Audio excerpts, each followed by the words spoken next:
Ako po si Rafael de la Peña, operator ng Punji 30 dito sa Tacloban. Nagamit po ito ng 6 na kami, total na 8 meters. Ito pang printer head. Napalitan po ito noong July. Good condition.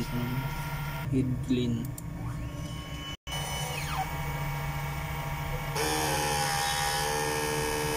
After head clean po na siya ng wiper.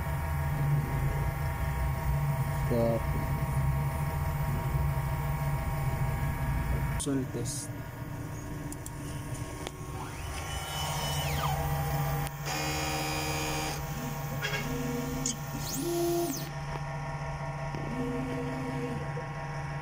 Ang ink system ay tama. Ito naman po ang ABR. Naman po nakalaming supplies. Naman po ang unused. Ito naman po ang in-use. Ito ang nagamit namin sa sayan. Pinta. Yellow. White. Film. Sin powder. Solution. Ang daily checklist.